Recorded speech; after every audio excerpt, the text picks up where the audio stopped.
I'm Jess Forster, and welcome to Vitae Wednesday. Today we're going to spend an hour learning how to ace the academic interview. Karen Kelsky was scheduled to speak today, but she is sick and has completely lost her voice. While we will, of course, miss Karen and wish her get well soon, we are very pleased to have Kelly Weinhold here today to teach us how to prepare for an academic interview. Kelly is the Interview and Campus Visit Authority at the Professor is In. Kelly provides face-to-face preparation for live interview interventions and job talk strategy sessions. She also writes for the Professor is In blog and has presented nationally and internationally on the subject of self-presentation on the job market. Kelly is also an academic productivity coach working with individuals and groups through the Unstuck program to move them through tenure and beyond. So while she isn't able to speak, Karen will be listening in on the webinar and will join us for online Q&A when the webinar ends. So if you have further questions on this topic, you'll have the chance to ask Karen at go.chroniclevitae.com/interview from 4 to 5 p.m. Eastern, which is right after this webinar. If you have technical issues during the webinar, you'll want to refresh your browser, and if that doesn't work, you may want to switch to another browser. Vitae Wednesday webinars work best on either Chrome or Firefox. If you're still having technical issues, please either tweet them to @ChronicleVitae or email me at jess.forrester@chronicle.com.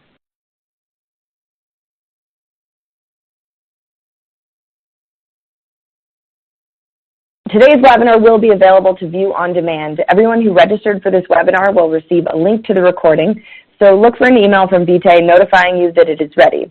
You can also check go.chroniclevitae.com/webinars, which is where all our archived webinars are stored. On that same page, you'll also see registration links for our upcoming webinars. In 2 weeks, Jen Polk will teach us how to start an academic side business, and in early February, we will bring back Karen to talk about how to prepare for a campus visit. And as always, we'll be tweeting during the webinar and invite you to join us by using the hashtag Vitae Wednesday. And with that, I'll let Kelly get us started. All right, thanks, Jess, and I'm really happy to be with you all today. Nothing I like better than talking about how to prepare for the academic interview and also how to prepare to present yourself in all sorts of academic situations. The slide you see up here, if you don't know, is the cover of Karen's book that covers pretty much everything that you could possibly need to know about the basics of the academic the academic job market. We invite you to purchase a copy of it and always advocate that you do so at an independent bookstore like Powell's in Portland. So let us begin. What are we going to do today? We're going to talk about several things. Give you key values of doing the interview, talk a little bit about how to prepare for it, some of the core questions that you should always be prepared for, the mistakes that interviewees make, how to handle illegal or inappropriate questions, and then, again, you will have the opportunity to ask questions of Karen when this is over. Of course, I'll be around too, so I can clarify anything that you may have heard from me. So let's get to it. The first thing to deal with, the two key parts of the interview are time management and image management. Now, this speaks very quickly to one of the questions that came up from the Vitae group of how to strike a balance between those two. What you're trying to do in an interview situation is, how do I give you the information that you need and still maintain my presence and my sense of self, making sure that sense of self is not a graduate student. So let's talk a little bit about time management. And then I believe that going through each of these will really give you that understanding of how to balance the two. So let's talk about time management using a conference interview as an example. If you get a conference interview, let's say at the MLAs, and it's a 30-minute conference interview, just think about what's going to happen in that 30-minute time.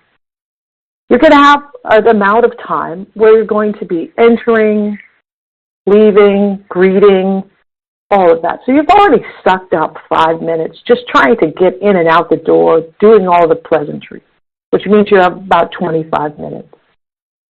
If the committee has 5 questions for you, that leaves about 5 minutes per question.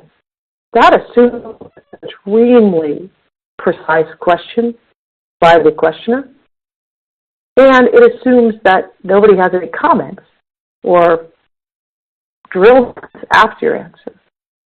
So you may only have 3 minutes per response. So one of the things that we need to do is make sure that we have solid 3-minute answers practiced and at the ready to handle these kinds of questions. And at the same time, this becomes a way that you also manage your image. So we recommend that you write out and memorize 3-minute responses to the major questions. With that said, I want to clarify what I mean by memorizing. One of the mistakes that people make when they memorize questions or memorize answers is they literally memorize it. They take a block of text, they type it out, they memorize it, and then they spit it out. Problem is, you write a lot more uptight and academic than you speak. Secondly, you sound like you memorized it. It doesn't have any personality to it. So we recommend that you memorize the bullet points that you want to be sure and cover, and then walk around and practice that answer. When you're walking the dog, when you're taking a shower, when you're doing the dishes, through the bullet points and practice the answer. It's going to come out slightly differently at each iteration, but you are going to be able to, you will sound like it's part of you. Like, this is the way I think about what I do and how I do it.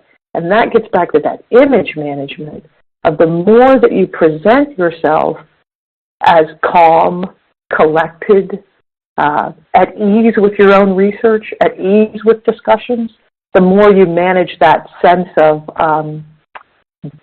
belonging as a faculty member, rather than scrambling around in so much as we do so much as graduate students.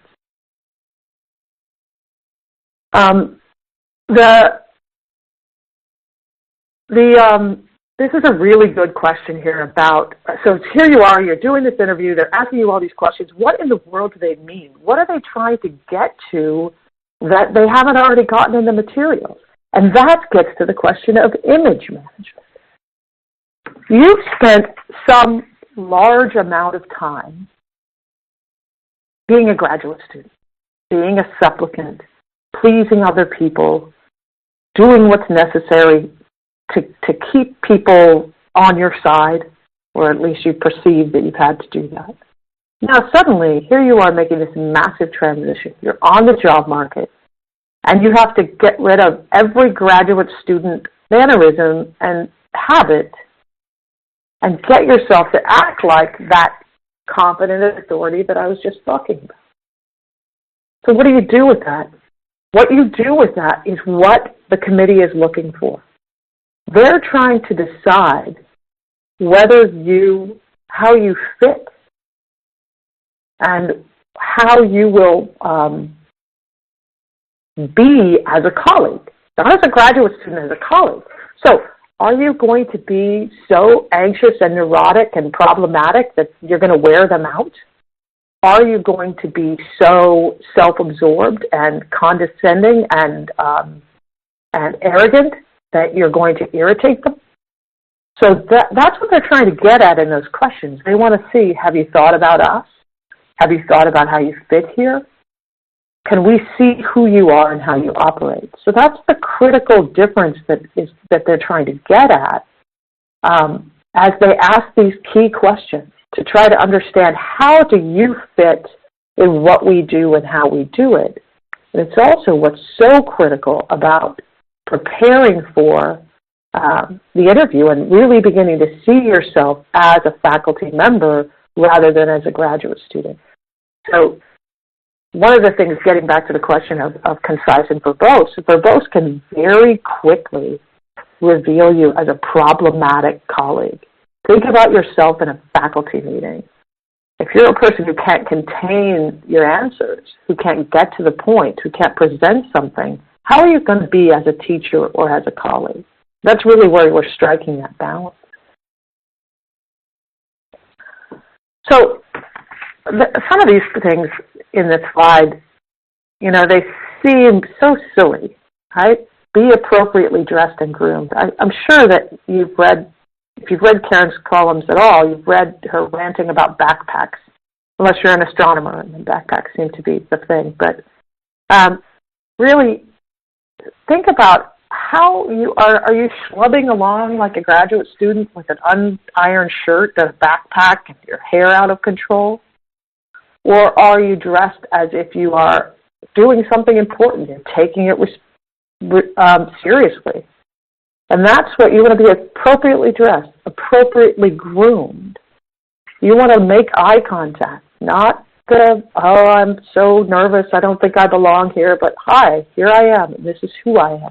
A firm handshake. If you don't know whether you have a handshake or not, try it with a few people and ask them whether you're giving them a limp fish or a real handshake. Practice it. The other place where we see people, especially now, with language having changed as much as it has, people using extremely young, the right word, let's say not adult speech patterns. So make sure that you're speaking as if you are a member of an adult work environment. That doesn't mean you should sound like a stuffed shirt and a jerk, and nobody's going to want to listen to that, but to watch all of the slangs and the cut-off syllables and make sure that you're speaking as an engaged intellectual. You want to prepare answers to practice them, to questions regarding teaching and research. You want to have a sense of who you are. And I really think that this is an important self-preparation before you do any interview, to sit down and take the 3 categories where you get tenure, basically. Yourself as a scholar, as a colleague, and as a teacher. And think about what you want them to know about you and how you're going to present that, how your answers are going to reveal that over and over again. And then have brief but strong statements of contribution. Are you ready to talk about your work and how it matters without being grandiose? So that's where again, you're trying to manage that image of a solid teacher, a reasonable and workable colleague, and someone who has a research trajectory that fits the department and the university where you are, and that changes per university. So how do you prepare for the interview? No matter where you're interviewing, you want to, first of all, find out, it's perfectly fine for you to ask on who's the search committee and who's going to be at the interview. And you want to find out about them and you want to research their work. Now I want to put a big giant asterisk on that and not be creepy. I've read all your articles. I've read everything you've done. I can recite them back to you. Stalker preparation, but just have a sense of who they are and what they do. Look at the departmental course listings. How rare it is that people do this is a little unnerving to me. You have to understand who they are as a department to be able to talk about how you fit there. Notice what their courses are.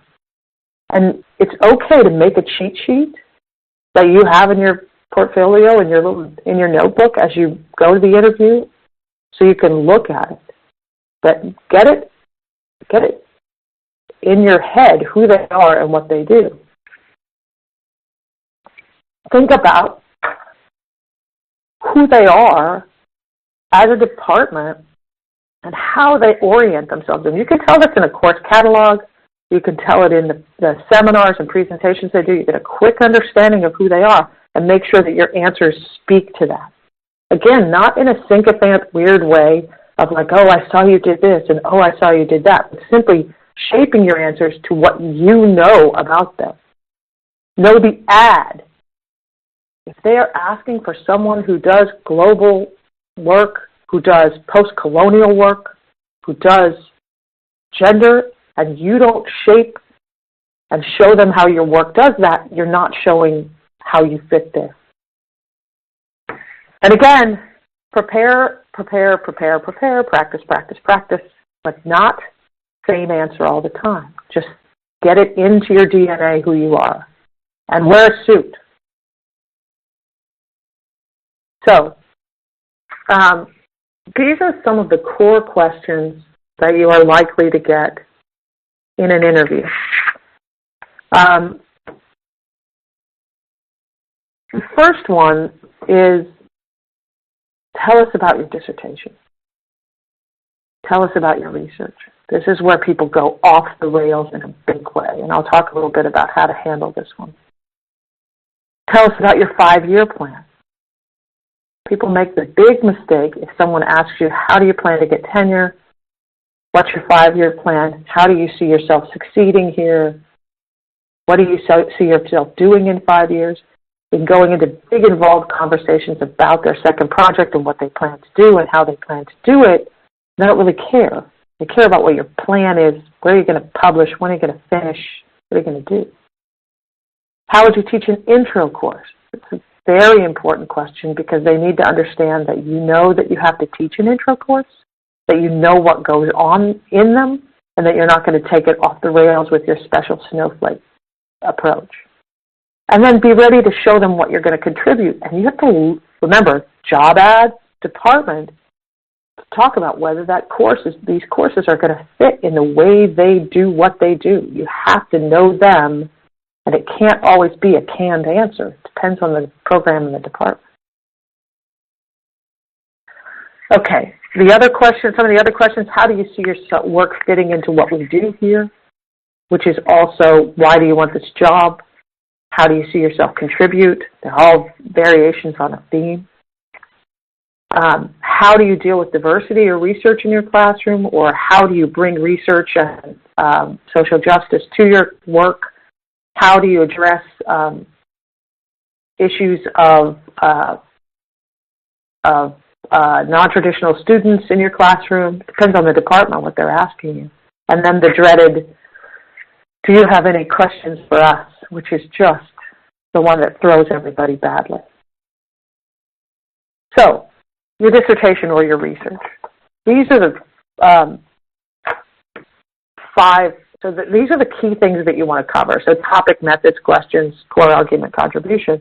That's really what you want to do. That could be a gigantic, 10-page proposal. What you want to look at is answering these questions. The first statement out of your mouth should answer the question, what is my research largely about? Largely, position yourself in the field. Then, more specifically, a sentence that says what you studied specifically, how you did it, and the questions you were asking. So you're showing them the kind of scholar you are, the kind of theorist or method you work in, theory or method you work in, and then the way you think. What kind of questions are you looking at, and what do you draw from that? And that shows them, puts you in the field and shows them that you fill the hole that they have, but it also shows them the potential for your research going forward. It's really important not to devolve into a long discussion here, because the more you talk about your work, the more you leave them behind. And you make it less about the department and more about you. And that's really what you want to avoid, is you want to keep it related to what they need and want. Your plan for tenure. Here's a sort of scripted answer that we have proposed, and looking at, as you know, I have this, I'm going to be doing this, and then I'll submitting here, and when I'm going to do it. What you're trying to show is your tenurability, and this answer has to change based on the university that you're interviewing with. If you go into an R1 and don't mention completing a book by year 3, depending on the level of the R1, likely not going to get tenure, if you're a book field, obviously. If you're going into a teaching university, that has a 4.4 load and you say you're going to do 2 books in 5 years, you're done. You don't fit, and they know you don't understand what it means to be them. The best way to prepare for this answer is to look at the CVs of the associate professors in the place that you're interviewing and look at what they've done. And then give them an answer that's just slightly better than that. Not way better so you don't fit, not way worse so you're a problem, but a little bit better. Number one, just in case they squeak by. Number two, because it seems like it's getting more and more difficult to get tenure, and so they're upping the ante, so you can't take somebody from 20 years ago and use their example. That is an example. So just to clarify, make sure that you're looking at newly minted or relatively newly minted associates. Don't be looking at people from 30 years ago. How to describe a course. There are several courses that you need to be prepared to answer. First one, you have to look at their big survey course that you are likely to teach. Look at the catalog. Faculty are rotating off on that class, and you're going to get it as a junior faculty member. Also, it's good to know how to teach a methods course if they have them, and then an advanced one that is specific to your field. It's a 5-sentence answer. Here are the ways I remember it. Mission, text, topics, assignment, takeaway. Meaning, this is my goal in the course. These are the texts I use. We begin here, we move to here, we end with this, so a general arc of the course. Here's an example of how I assess students at this level. Hopefully something interesting, not just I give, Scantron tests every week. And then what they walk away with. And in particular, if they're those survey courses, you want to structure it to show them, I get that I'm preparing them for you and they're going to be ready. So, mission, text, topics, assignment, takeaway. So when I talk about memorizing bullet points, that's what I mean. Memorize those, and then think about each class and how you would do it. Fit. So, nobody's going to say to you, how do you fit? They're going to say, why did you apply here? Why do you want this job? How do you see yourself contributing? One of those things they're trying to get at, fit. And again, they're trying to understand, do you fill the hole we have? And are you like us? And by like us, what I mean is you're operating in the same intellectual and pedagogical space. You're going to be tempted to pander, to say, oh, you're so great, why do you want to work at Harvard? Because it's Harvard. You can't do that. Or why do you want to be here? Because my family lives here. It can't be pandering. It can't be benefiting you, trying to show them how you benefit them. So you're going to do a comparison. And I have a blog post on this that I recommend that everybody read called The Dreaded Fit Question Comes First, that shows you how to position them first and use in 4 different categories. But you really want to look at department, the people in the department, programs and initiatives, and the classroom. And if you are doing a teaching college, you want to make sure that each one of those touches on teaching as well. So if it's a teaching position, be careful on the research question that it isn't just totally research. So you're going to show how you do this, you department, you do this. I'm interested in this position because of the department's emphasis on a transnational perspective, which I do in my own work by looking at the relationship between X and Y. So you do this and I do this. And you want to do that in all 4 categories. Briefly.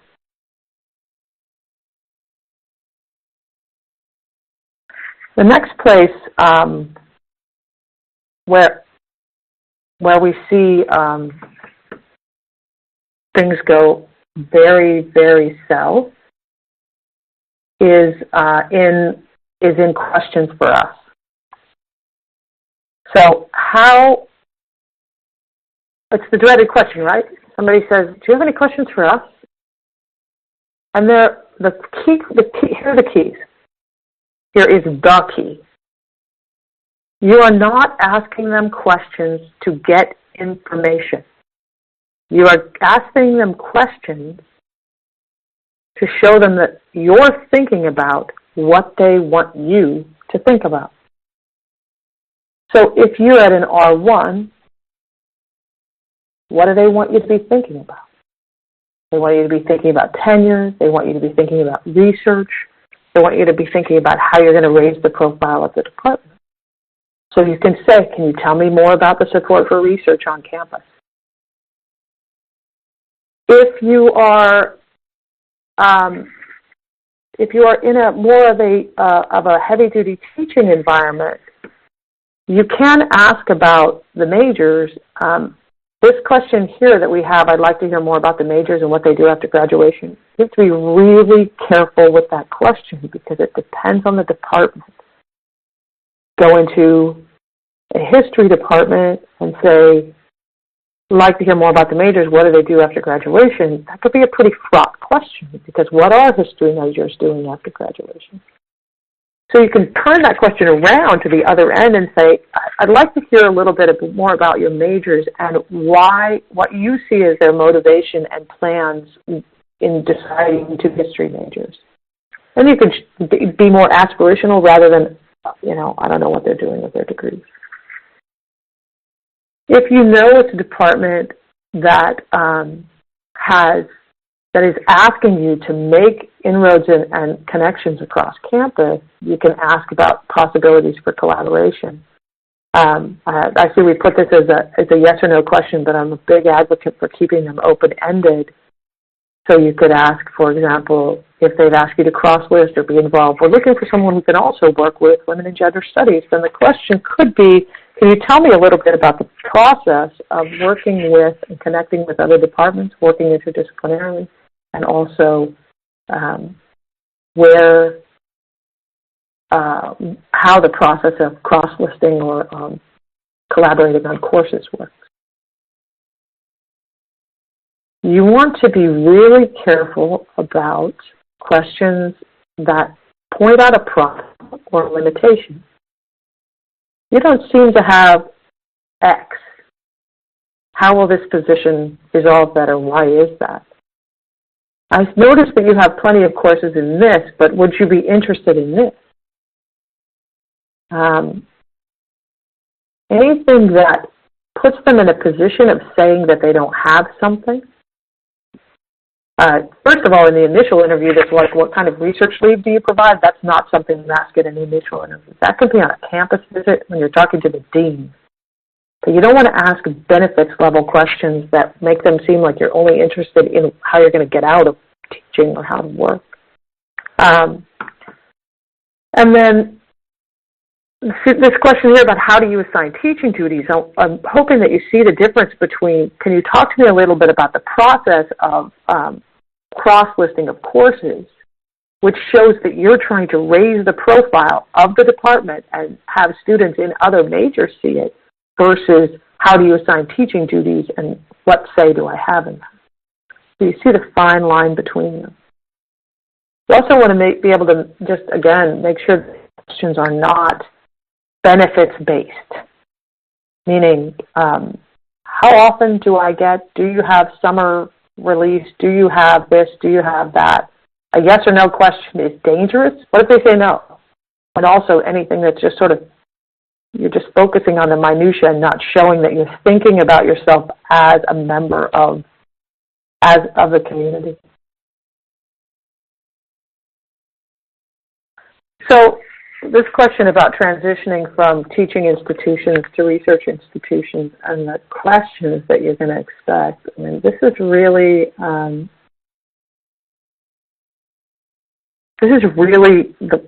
of the core preparation understandings for preparation is what kinds of questions you're going to get and how you have to change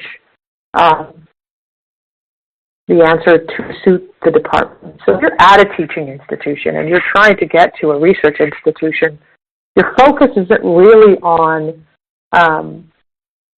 focusing on teaching. It's not about focusing on teaching. It's about focusing on what you're doing with your research, what you plan to do with your research, and you can bring in how you've incorporated that into teaching, but you just want to shift your mentality completely. what's happening in your research life. So the and that question really gets answered by this number 2, the lack of focus, not giving the responses that the interviewers need and want. So the 5 biggest mistakes I see with interviewers: rambling. Rambling is about not knowing what you're trying to do when you start. You don't know where you're going, and you don't know where you're going to end. And then the panic kicks in that I have to keep talking because I might have missed something. So it gets back to that point that I made earlier about really understanding what you're trying to deliver and who you want to be at the end of the answer. What do you want them to see? I think about answers this way for those of you who understand this reference, and then for those of you who don't, you can look it up. But they sell these plastic Easter eggs in like cheap dollar stores that you're supposed to stuff candy in, I guess. I think of answers as those plastic Easter eggs. Take the bottom of the Easter egg and you make your foundational statement. This is what I do, this is how I do it, this is what I think about. And then you put a small amount of evidence in that Easter egg. So it's the little thing that is the example that shows what you do.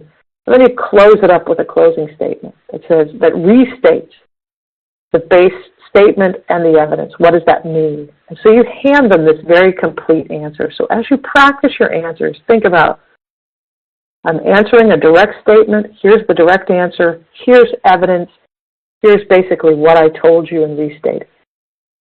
That will help with the lack of focus about what you're answering and what you're directing your answer at. So make sure that you know you're listening to what the question is. Think about what are they trying to get at underneath that question, and then deliver that answer. They ask you about how you teach a survey course. The reason we have the structure that we do is to show them that you understand what goes in a survey course. You know the text, you know how to assess students, and you know what students need to have when they leave. So the subtext is, do you get this? Not let me hear all your great theories about a course. The other mistake that people make is this sort of inappropriate and immature speech patterns. Excessively informal, you're chatty, you're slang, use a lot of slang, you're just sort of staying in that grad school mentality. The other thing I think that happens that people crash hard to the other side is that in their anxiety they get very stiff and very staccato in their answers. So you want to be measured, full sentences, answer, but you have to make that mental shift not to be doing it like you're, responding to the headmaster. You're in a conversation with your peers. The other thing that people do is they get caught unprepared. The number of interview interventions that I do with people who have scheduled an hour or 15 minutes to work with me, and they have thought about or prepared the question, why I want to work at this university, that's just unforgivable that you're not for why do you want to be here? What do you plan to do while you're here? What's your thought on how can you engage in these questions about your research? It's a huge mistake and just a waste of an opportunity. And then there's the body language thing. Don't make eye contact, too intense eye contact, fiddling around. Here's the challenge with this. All of us have our thing, right? Some of us have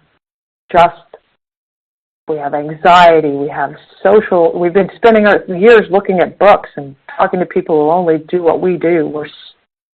It's really important to work on those. Have people assess you saying, am I doing anything? Am I playing with my hair? Am I wiggling around too much? What's happening here? When you do an intervention with me, you get to hear from me. So what's about this no eye contact thing? Is that about Skype? Is it about this? And what are you going to do? So really becoming self-aware so you can learn to manage your anxiety and manage those things is a critical, critical thing to being successful. I can't overstate that one enough. Of a really measured, compassionate look at yourself and how you operate, so you can adjust accordingly. I think I pretty much answered this question about how formal or informal should you be during an interview. And this really depends on whether you are, what part of an interview, but when you're on a Skype interview or a conference interview, you're formal, you're professional, you're in a suit, you're in your version of an interview suit. That may be a suit, or maybe a dress with a jacket. It could be any of those things, but you're at the top of your game and your behavior reflects it. So, illegal or inappropriate questions. Karen has a chapter of this on her book, in her book. Here's the tough part about this particular one. I think that there are three ways. My theory on this is that there are three ways that you can handle inappropriate or illegal questions. The first one is to say, you're not allowed to ask me that question. And you have every right to do that. And I realize that probably everybody who's listening, stomach just clenched, like, I can't do that. I'm not saying it's the best choice. I'm saying that you have a right to say that. And if that's what you want to say, and that's the flag you want to plant, and you have a right to do it. The second one is that you don't react and don't answer. So you simply take the lessons of skilled crisis communicators, and you pivot and stay on your own message. And that just requires having a sort of stockpile of phrases to turn back, whatever the question is. What does your husband think about this job? One of the things that I think is really interesting about this position is, so you answer the question, but from your perspective. Are you planning to have children? When I look at my career, two of the things that I'm particularly focused on in my research are this or that. Because what I know from my time on search committees is those people asking those questions are problematic, and the entire search committee is emotionally diving under the table at that question. And it's like, oh God, I cannot believe that question was asked. So don't react, pivot, and stay on your message. The other thing too is that you can answer the question. It's totally within your right to do it. You can certainly turn around, and sometimes there's an argument to be made that it could help you. So, for example, how does your husband feel about living in this small town? Well, he's actually a consultant, and so where he lives in terms of work isn't really that important. Now, that may be a really valuable answer in a place that has trouble keeping people in a small town. I don't really like to suggest that people do that because I think it enables a bad behavior, but I'm just letting you know that those options do exist. They're your right, and you can use any one of those. So make sure that you look at that chapter of the book, though, because it walks you through that a little bit. This question, Karen calls this academic jujitsu, and I think about it as improv. When you, if you ever do improv, the core usually you have to say yes, no matter what's thrown at you. If somebody says, what would you do with this chicken? You can't say, I would prefer a duck. You have to deal with the chicken in the comedy thing. And that's really the way of hostile questions. If you think about the acceptance of the question, instead of being reactive and pushing back toward it and like, just, okay, I'm going to take that in. I'm going to say, yes, you raise an interesting point. In fact, that is true. However, again, the pivot, I'm going to go back to my work. Why did you choose to use this in your dissertation and not this?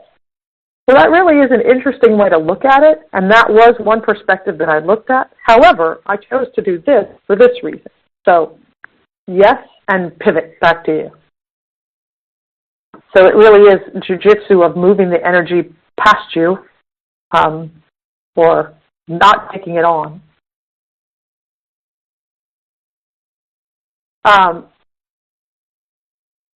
So this is about what to expect during the phone or Skype interviews. And here's the thing about phone or Skype interviews. First of all, phone interviews are very, very, very hard. And if you have a choice between Skype and phone and your instinct is, oh God, please give me the phone so I don't have to be on Skype, stop yourself and go back to being, because you want that eye contact. What you can expect in all of them is the same thing that you would expect if you were sitting around the room with them, minus the ability to read as much body language as you might otherwise be able to. It's going to be a bunch of awkward academics awkwardly asking you questions and trying to make conversation. Sometimes they're all squeezed in front of the screen. Sometimes there's one person and a bunch behind them.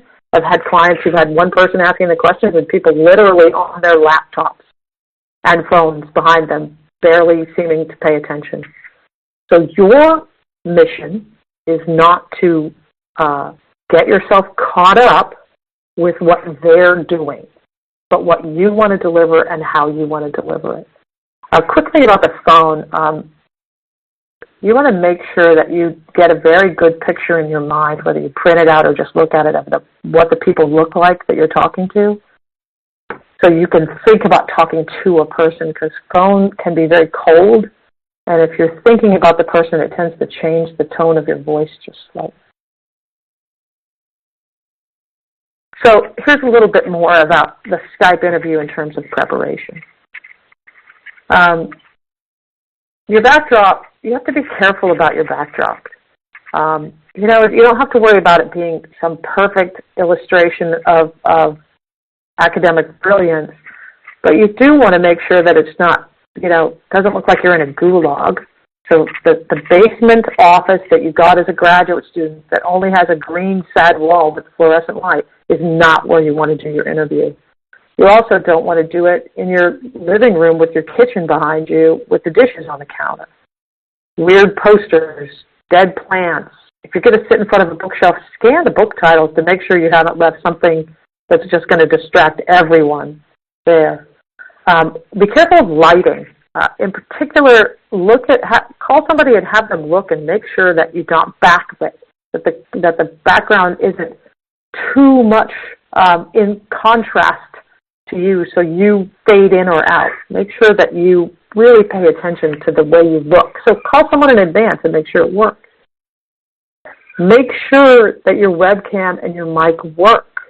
Don't have the first time you turn it on be when they call you. The other thing you want to do, and it's too bad you can't see me on this call because usually I show this, but figure out where you are on the screen. And pay attention to whether back to that body movement thing. If you're a fidgeter and you are, you tend to move in and out, like lean forward and lean back, do something to manage that so you don't become a big giant head in the screen every 3 or 4 seconds. To settle yourself down. Make sure that you're not in some kind of chair that spins or tips or does things that you're unconsciously moving around and fidgeting. You cannot, let me say that one more time, cannot write down your answers, write notes, anything on your desktop that you're looking down and getting the answers. If you want to put a bullet point on your screen that you want to look at, that's great, but not written out answers. And then eye contact is very weird on Skype. But the great part about Skype in particular is that when you click off of the program itself, a little window comes up of just the picture you're looking at.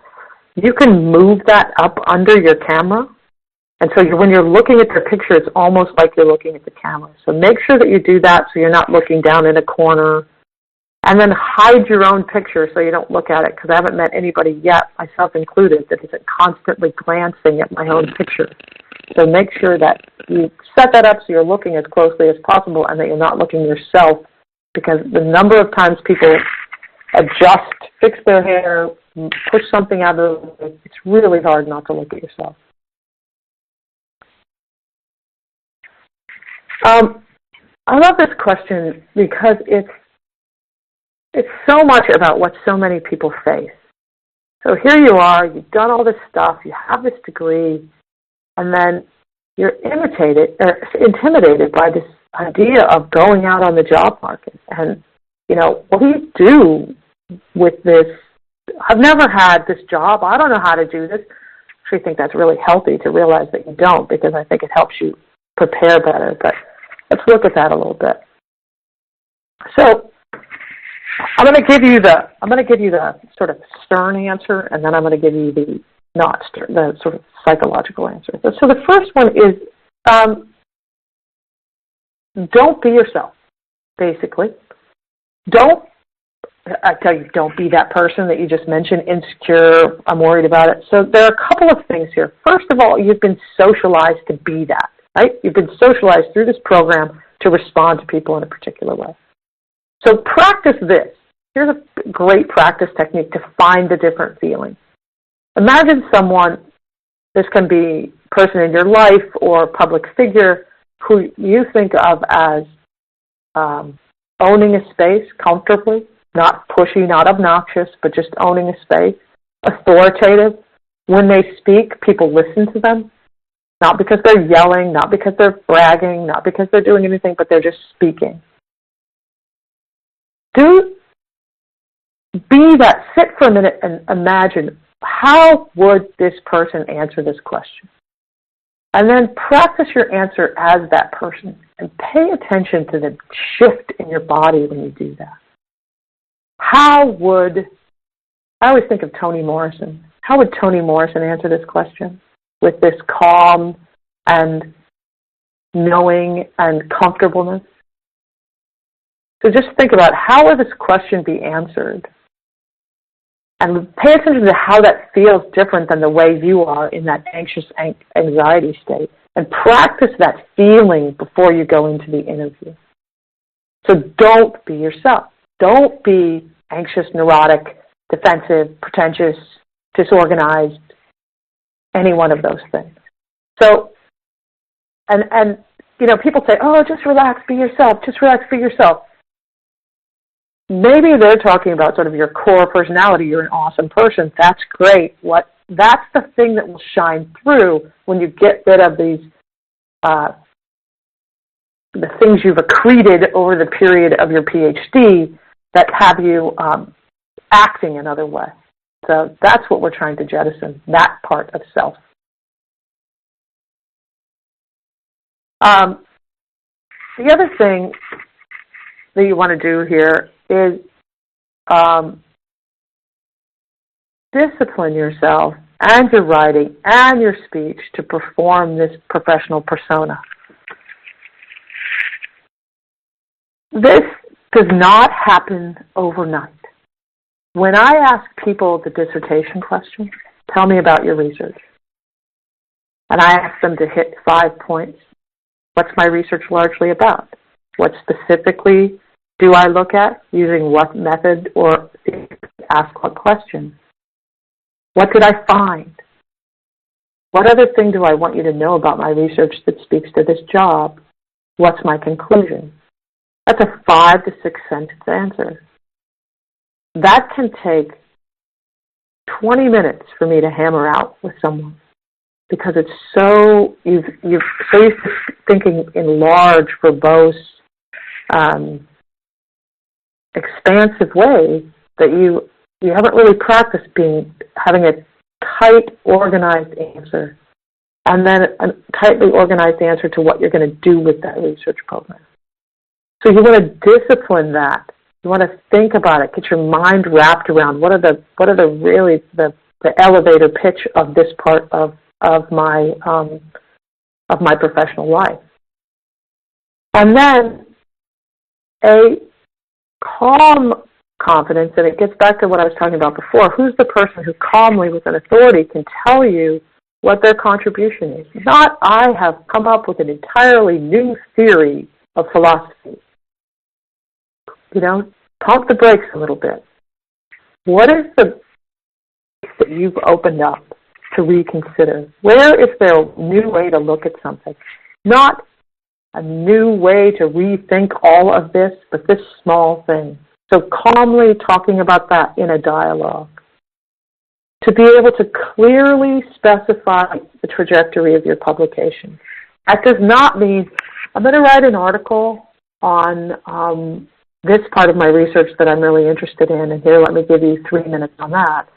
And then my plan after that is to write another article about this thing.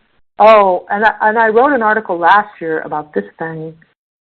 What I mean is, looking over the next 5 years, in the next year, I have 3 different articles that I will be submitting.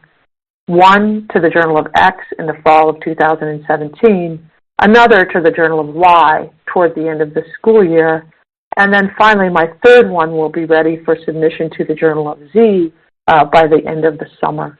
Going into my 2nd year, I will be an on and on and on. Clear and specific trajectory of publication. Innovative, and this is where it gets hard, right? Innovative but concise, non-emotional ideas about teaching. Fall back on emotional pandering. I love teaching. I'm passionate about teaching. I feel I want a connection to the students. Great. Show me that. Don't tell me that. Show me an idea of what you do with students in the classrooms that shows me your innovation, that shows me your interest in their minds, in what's going to happen with them. And remember that that answer has to mute for a high-level R1 and amplify for a 4-4 load at a teaching call. What do you want to do with these students? And what are the ways that your innovations and your interesting way of teaching is going to bring more people to the major? Non-defensiveness. If there's one graduate student trait to get rid of, it's the defensiveness when someone asks you a question. It's a dialogue. It's an exchange of ideas. Hearing what people have to say, not through the lens of they're attacking me. Most of the time, people do not want to attack you. There's no negative intent. They're actually interested. And the ones who do, it's really clear, but still, back to that yes. Okay, let me take your idea and deal with it. And if you do that way, in an interview where the search committee knows that a member of the committee is problematic, and you handle it with maturity and non-defensiveness and engagement, you put yourself in a different category of candidate. This is extremely hard, too, this idea of grasping the real versus the fantasy needs of a department. It's so easy to think that to move outside the realities and economics of the department, but it's really important that through graduate school and through conversations, you begin to understand what a department's really looking for. Look at what other people are teaching. Look at the loads. Look at the courses. Really being able to understand the committee work so you can present yourself as a candidate who fits in those slots as opposed to having some fantasy idea of what you're going to be able to, the 4 courses you're going to be able to introduce at the 400 level that simply don't get taught in that department. Or the research leave you're going to be able to take when there's no evidence that there's research leave at all. And then finally, and I think that this is really one of the greatest challenges, is that if you decide that you are not going to move on in this field, if you decide I'm finished chasing the academic interview, being able to willingly let go of that identity, to focus on the transferable skills of the PhD, of which there are many, and Karen writes about extensively. So the way that you ace an academic interview, to just put it all and wrap it up here before we go on to the Q&A, You do the work of understanding who you are, what you bring to a department in terms of research, service, and teaching. You understand who you are and have examples ready to illustrate that. Not tell them I'm a great teacher, show them. Not tell them I have a great research agenda, show them. So the first one is you understand who you are. You do the research to understand the department so you can answer questions that show them that you fit the hole that they have and that you fit how they operate. You get it and you're bringing things. You do the work of looking at yourself with clear eyes and compassionate eyes to say, this is where I need help. Maybe it's as simple as a haircut. Maybe it's a whole bunch of work on anxiety and meditation. Maybe it's learning how to look people in the eye, a new handshake. Clear look at yourself and how you reflect in a professional world. And then the practice to be able to articulate in an open and non-defensive and organized way all of that message. That you're able to deliver who you are and how you operate, to be able to deliver that message with a calm and a belief that you belong there. If you did the PhD, if you finished it, you did the work, you know what you're doing, you've got to calm down and be able to deliver it. So I hope that was helpful for you and gave you a sense of what to do and how to do it. And like I said, you can find out more from the book. You can also look at the website. The blog has plenty of examples and discussions, and the comments are always very valuable in other people's advice. And then I would welcome the opportunity to work with you as well. So I will now turn this back over, and you can join Karen for the Q&A in the group. So thank you very much.